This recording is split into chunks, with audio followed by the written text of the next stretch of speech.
How's it going, YouTube? Nebula697 here, and today I'm bringing you my early build for my current favourite class in Breach, the Occultist.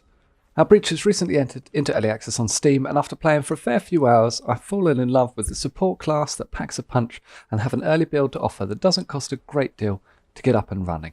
Hope you enjoy the video.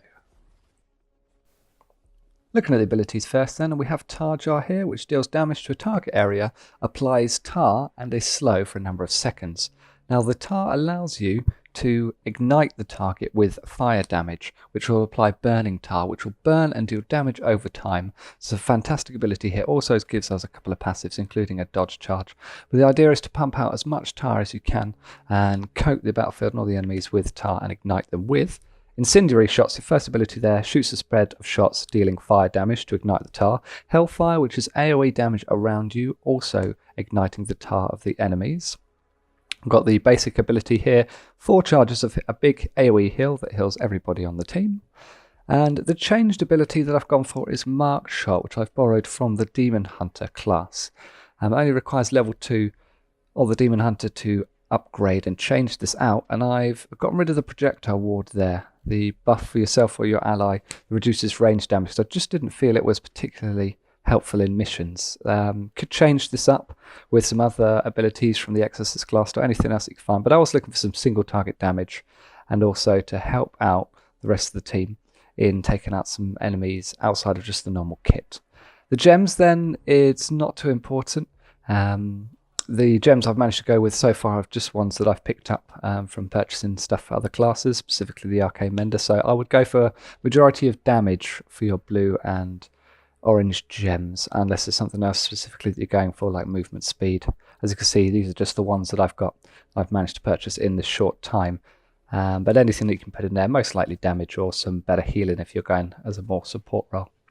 Looking at the prismatic gems there, we've got Tar Jar Duration, which will increase the duration of the Tar Jar effect and also reduce the cooldown slightly to keep us being able to cast that as much as possible. And one for the Mark Shot Duration, so the debuff duration goes up by 50% and the cooldown is reduced as well, keeping on maximum uptime for that Mark Shot. Onto the gear now, and the first one we've got here is the Archaic Tome, which at the bottom, a tar jar leaves a pool of tar for 5 seconds that applies the tar debuff if entered. Now we'll be casting this ability a lot, and wherever you do so, there'll be an AoE on the floor which will have additional tar for enemies walking in. That will be affected by the debuff, which is fantastic. You will need to purchase this as a new bit of gear, however. The second one then, I've just gone for the Primitive Charm.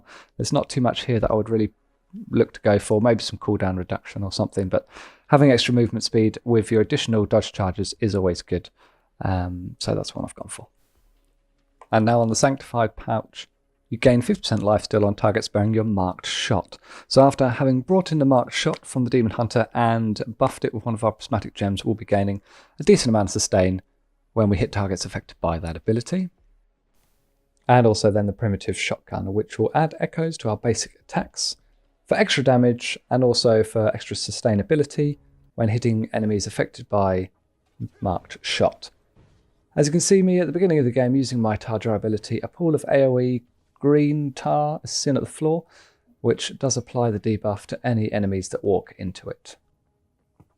Now, as an occultist, you'll be up close and personal with all the enemies, but you are still providing support for your team.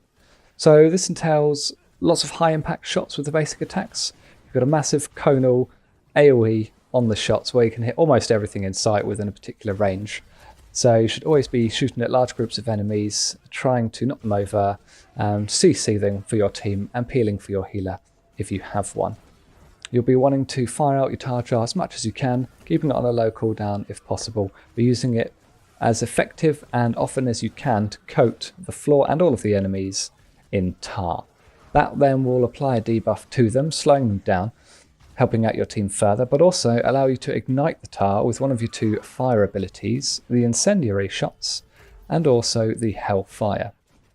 So generally, with your rotation, you'll be wanting to Tar Jar everything, ignite everything, and keep shooting until everything's dead. Single target damage-wise, it's pretty good using the Marked Shot. I don't feel that I'm missing the additional buffs and support from the ability that I've removed to reduce the ranged damage and the marked shot combined with a bit of lifesteal does help out for sustainability, which means that you don't need to be healed by anybody else on the team. You have that covered with your ultimate abilities as well, and some good amount of sustain. But I've worked in a bit of damage into this build as well. Now for the sustain itself, I opted not to go for any lifesteal gems. I didn't feel that it would really add much to the build, and it's not specifically to face tank everything and heal back more damage that's being done to you with that lifesteal.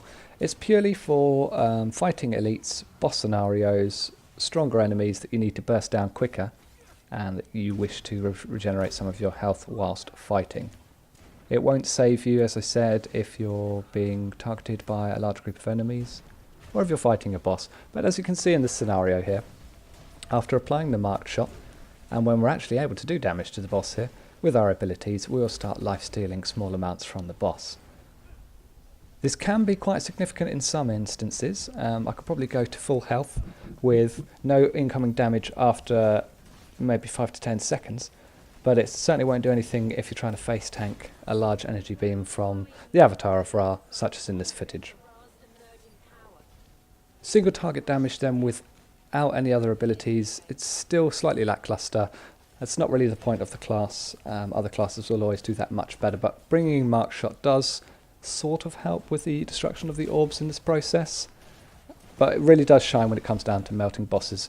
As you can apply your tar debuff, you can apply your burning sensation, you've got your echoing of your basic attacks, and generally a lot of damage coming from the class. Not bad for a support. That's it, my Occultist early build for Breach.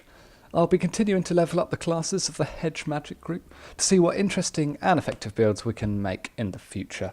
I hope you enjoyed the video, and if you have any questions or suggestions for the Occultist class, I would love to hear them. I'll be bringing regular Breach videos to the channel with more class builds very soon indeed. I'm Nebula697, thanks for watching, bye bye now.